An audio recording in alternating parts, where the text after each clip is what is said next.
Mr. President, honourable members of the European Parliament, Russia-EU relations have come a full circle since the 1990 Paris Charter. This charter represented the equivalent of what we call the end of the history after the fall of the Berlin Wall.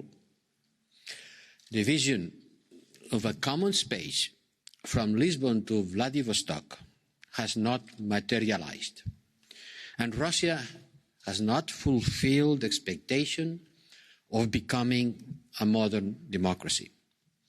Instead, there is a deep disappointment and growing mistrust between the European Union and Russia. Many of the traditional pillars of the Russia-European relations are giving away. Conflicts in Ukraine, the situation in the South Caucasus and Moldova Transnistria are fueling EU-Russia tensions, but they are also their product. Belarus also.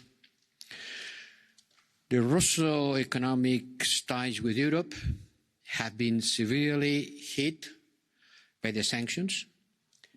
Energy shipments, that has been for decades the backbone of the strategic relationship between Moscow and Europe, will be deeply affected by the greening of the world economy. Maybe during our discussions we can come to this issue. Political dialogue has come to a standstill since the 2014 conflict in Ukraine. Since then, the Russian economy has been shrinking. Today, the GNP per capita is 30% less. And the adversity of the present political climate makes values and principles a sore point once again. And then there is the Navalny case. It is in this context that I decided to travel to Moscow last week. The purpose of the visit was twofold. First, to convey eye to eye, face to face, the European Union's position on matters of concern to us, human rights, political freedom, and the situation of Mr. Navalny. This I did, and they didn't appreciate. The case of Alex Navalny was at the center of my tense exchange with Minister Lavrov. Second, as part of the preparation of the discussion on the next European Council on Russia relations, scheduled for March, I also wanted to test if the Russian authorities are interested in a serious attempt to reverse the deterioration of our relations and seize the opportunity to have a more constructive dialogue. The answer has been clear. No, they are not. They are not if we continue to put the political situation and human rights issues in the package. But human rights is part of our ADN, and we cannot refuse to talk about it. My visit included consultations with Foreign Minister Sergei Lavrov, meetings with civil society representatives, think tankers, and representatives of the European business, journalists, and a number of European Union ambassadors. And I also paid tribute to Boris Nemtsov, who was murdered 6 years ago, shot to death in a bridge near the Kremlin, and his tragic assassination, never clarified, was a warning of what we are seeing now. This travel was taking place in a particularly tense context, and this visit presented obvious risk. I took them. I took them, on one hand, because we condemn the handling of the Navalny affair. On the other hand, because it allowed me to assess firsthand the challenges of engaging with Russia. I had no illusion before the visit. I am even more worried after. What I take from my interaction: first, the Russian government is going down a worrisome authoritarian route. The space for civil society, freedom of expression continues to narrow, and there seems to be almost no room for development of democratic alternatives. The Russian authorities have shown in the Navalny case that they are merciless in stifling any such attempts. Indeed, the current power structure in Russia, I'd like to talk about the power structure in Russia, not about Russia, because Russia are the Russian people. The current power structure in Russia, combining vested economic interests, military and political control, leaves no opening for democratic rule of law. A strong pushback on any discussion related to human rights and democratic values indicates this is considered for them as an existential threat. Second, the visit confirmed the long-running trend whereby Russia is disconnected from Europe, with little or no progress on conflicts in our common neighbourhood. And as I said, they are disconnected because they consider our liberal democratic system as an existential threat for them. During my meeting with Minister Lavrov, the discussion became heated as I called for Mr. Navalny's immediate and unconditional release, as well as for full and impartial investigation into his assassination attempt. I also asked him if I could meet Alexei Navalny. They addressed me to the court. It was impossible due to time constraints and the fact that Mr. Navalny was sitting in front of the court at that time. But a senior member of my delegation met with Mr. Navalny's lawyer during the visit, and we will continue maintaining contacts with the team to signify our support. We also had exchanges on foreign policy issues.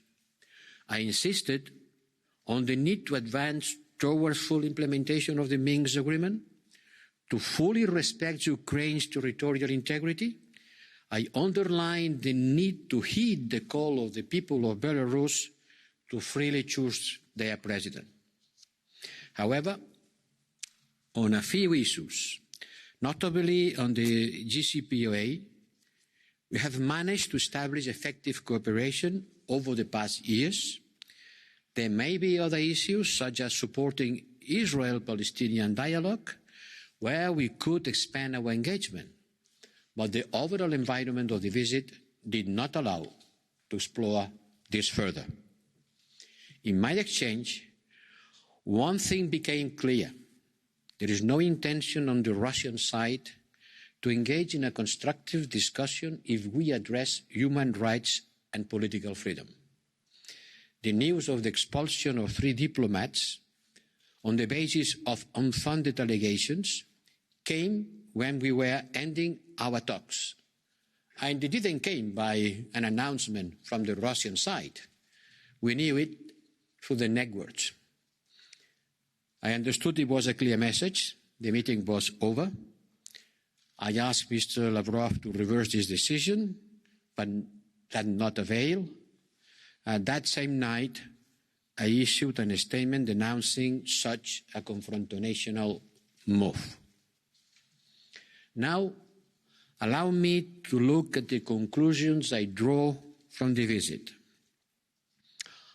I'm very concerned over the perspective of the Russian authorities' geostrategic choices and the implications of their action they will have for us and for the Russian society. We are at a crossroad in our relation with Russia, and the choices that we will make will determine the international power dynamics on this century, and notably whether we will advance towards a more cooperative or towards a more polarized models based on closed or on free societies. First, we will discuss this issue at the Foreign Affairs Council on the next 22nd of February, at the European Union Council in March. This will provide guidance on the way forward, and it will be for the member states to decide the next step. But yes, this could include sanctions, and I will put forward concrete proposals using the right of initiative that the High Representative has. Containment efforts should include combining robust actions against disinformation, cyber attacks, and other possible hybrid challenges. Second, at the same time, despite any difficulty, it is of key importance to preserve a space for official engagement where it is in our interest. Russia remains our biggest neighbour. We must define a modus vivendi that will avoid permanent confrontation. And third, but not last, we must find a way to continue engaging with Russian society. Russians form mostly an European country, and an important part of the Russian population wishes to maintain strong links with the European Union and harbours genuine democratic aspirations. We should not turn our back to them. Maybe the Russian power wants to disengage, to disconnect from Europe, but we should not disconnect from the Russian civil society, from the Russian people. We have to find a way to advance on these issues, and in doing so, to preserve our unity and determination. Without unity, it will not be determination. And without determination, we will not be able to address a good policy. Russia has been trying to divide us. They seek to divide us. They haven't succeeded. On Ukraine and on human rights issues, they haven't succeeded on dividing us. This seemed to be a clear objective during my visit. We should not fail into these traps. On my side, Mr. President, honourable members, I will continue defending the need to speak and maintain channels of communication open, looking at each other in the eyes, especially on issues that are conflictual. Defending Navalny's rights in Moscow when his trial was unfolding is a way of showing that foreign policy cannot be reduced to issuing written statements from a safe distance, from my office in the Berlaymont or the External Action Service. I think it was important to show our concerns directly, in person, at the right moment and in the right place. I hope this discussion will provide alignment for the future decisions of the European Union Council and to look forward to how to handle our relationship with Russia. Thank you.